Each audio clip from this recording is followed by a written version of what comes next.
Pineapple കൊണ്ട് നമുക്കൊരു അടിപൊളി പച്ചടി ഉണ്ടാക്കിയാലോ? അപ്പോൾ നമുക്കിതിന് വേണ്ടുന്നത് ചെറിയ ഉള്ളി, മുളക്, കടുക്, തേങ്ങ, വറ്റൽമുളക്, തൈര്, പൈനാപ്പിൾ, ആവശ്യത്തിന് ഉപ്പ്, കറിവേപ്പില, ഇഞ്ചി. ആദ്യമേ നമുക്ക് ചെയ്യേണ്ടത് ഈ ചിരവി വെച്ചിരിക്കുന്ന ഈ തേങ്ങ ഒരല്പം വെള്ളം ഒഴിച്ച് നമുക്കൊന്ന് പേസ്റ്റ് പോലെ അരച്ചെടുക്കാം.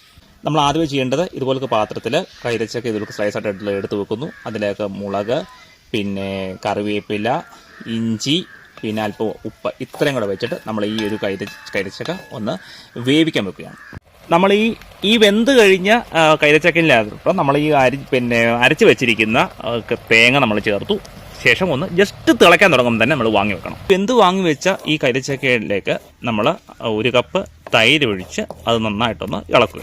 നമ്മൾ ഇനിയും ചെയ്യേണ്ടതെന്ന് വെച്ച് കഴിഞ്ഞാൽ തേങ്ങ ഒഴിച്ച് നമ്മൾ വെന്ത് മാറ്റി വെച്ചല്ലോ. ഇനി നമ്മൾ ചെയ്യേണ്ടതെന്ന് വെച്ച് കഴിഞ്ഞാൽ ഒരു ചെറിയൊരു പാൻ എടുത്ത് അതിലേക്ക് നമ്മൾ അല്പം എണ്ണ ഒഴിച്ച് കറിവേപ്പില, കടുക്, പിന്നെ വറ്റൽമുളക് എല്ലാം കൂടി നമ്മൾ ചേർത്ത് നമ്മളൊന്ന് മൂപ്പിച്ചെടുക്കുകയാണ്.